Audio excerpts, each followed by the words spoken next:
Hi, this is Miles McGuire from the Oshkosh Examiner, and thanks for joining us for this edition of Conversations with the Candidates.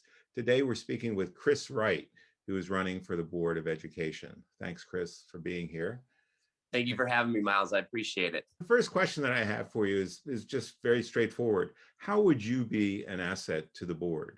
I think that some of my greatest strengths are my ability to communicate and to collaborate with others in all different kinds of groups. I think that I'll have the ability to bring people together to accomplish great tasks, hopefully. In addition to that, I do have some prior experience working in government where we've accomplished things. I was elected to the town of as a town of Algoma board supervisor for 2 terms, and during that time we got the first park built in the town of Algoma. So I understand what it takes to bring people together to accomplish tasks, and I know that to have any good government body, you got to create good policy. You've got to be willing to listen to all stakeholders, and you've got to get community buy-in. And I think right now that's something that the Oshkosh School District really needs because of the current division within our community that's kind of stemmed from COVID-19. I think I'll be able to bring groups together and be a good voice for everyone. And what would you say are the top 3 challenges that the district is facing? Number one is this has to be number one, is that we've lost 398 students. 398 students are going to different school districts, and our district is losing between on average $9,000 to $12,000 per student that leaves the school district. That is a whole school worth of children that have left. We need to bring those children back into the fray with a targeted plan to bring them back into our school district, or else we're going to have to make adjustments that I don't think anyone wants to make. But when you lose that amount of that many students, we have to adjust how the school's operating overall, and that would be some very tough decisions we'd have to make as far as staffing and et cetera, et cetera. So number one is we need to bring those students back. Number 2, we need to start collaborating with the community better. There's all kinds of outside organizations that are willing to help and do great things within this community. One example is Oshkosh for Education, when they did beautification type things at a number of our different schools in the school district. We need to start partnering with all the different businesses and organizations, and we need to collaborate to have real legitimate community buy-in. And then number 3 is kind of a 2-part thing. I want to really focus on mental health and then our literacy scores. And I think that we can focus on mental health right now we only allow 1 mental health provider into our buildings, although we have numerous children seeing mental health specialists. And I think it would be a real easy policy change to have the school district allow these individuals, mental health providers, to come into the schools just to meet with those kids. It's easier on the families. They're going to have more contact. We're going to get better care, better mental health care for our students and staff. And literacy, 40%, roughly 40% of our kids don't test proficient in literacy. So I think we need to look at what the literacy model that we're using. And we need to do that by looking at districts that are comparable in size to us and that have comparable resources. And we need to find a literacy program that really works, because I don't think it's acceptable for any school district to have 40% of its kids not being proficient in literacy. What inequities do you see in the student experience in Oshkosh schools, and how would you go about addressing those inequities? I mean, I think that all schools are different in Oshkosh. You know, there's different issues in different schools, but I think that what we need to do to address the inequities is we need to make sure we have proper supports in place. Examples, if we have a school where reading scores are especially low, you know, we need to make sure we have tools in place. We need to look to the community. We need to partner with people to have to have resources available to those students so that they can get extra help in those areas.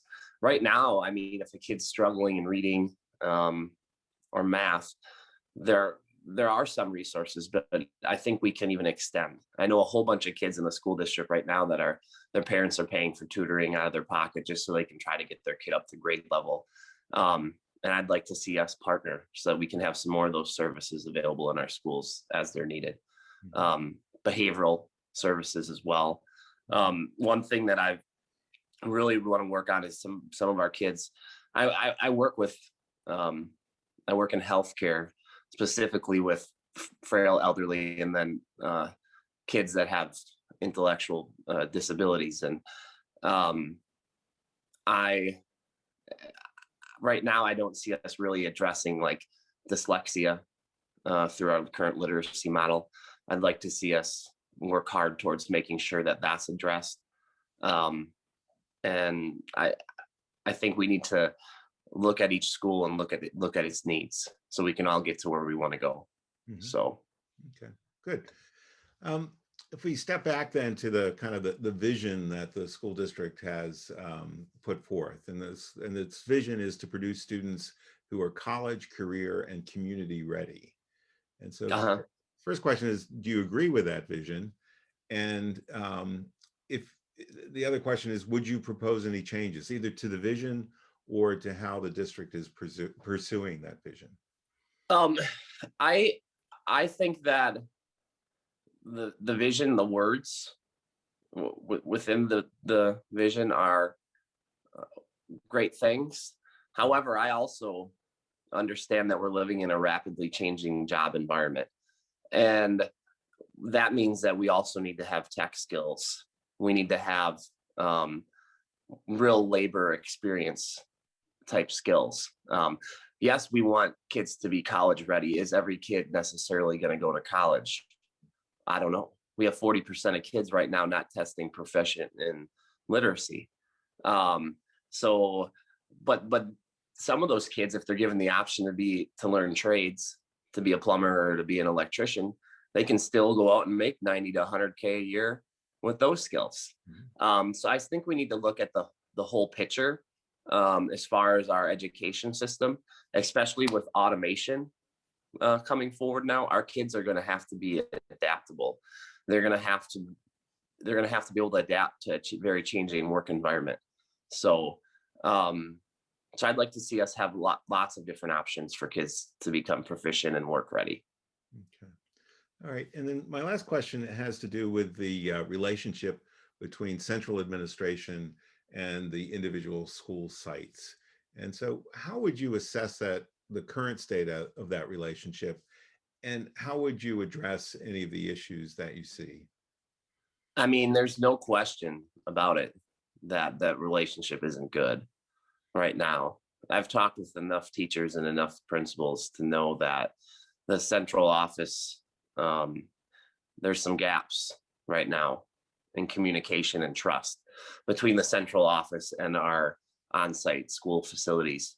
And we can't have, that's just not acceptable. That's something we have to address day one, because those communication lapses aren't just affecting the people involved in the communication lapses. We're not reaching our potential as a school district if everyone's not on the same page. So the board's got to say, this needs to be figured out, or we're going to make some changes, period. Because when it comes to our children's education, we can't have everyone not on the same page. And that's just how I look at it, I guess. So we need to figure it out, and we need to get on the same page so we can provide a high quality service, the highest quality possible service to our students, because our students are number one, our teachers are number one. Teachers need the resources to teach our students, and our students deserve to have everyone working towards a common goal. Okay. So, all right. Well, Chris, thank you very much for taking this time and for answering these questions. And best of luck in the election next month. Yeah, thank you so much.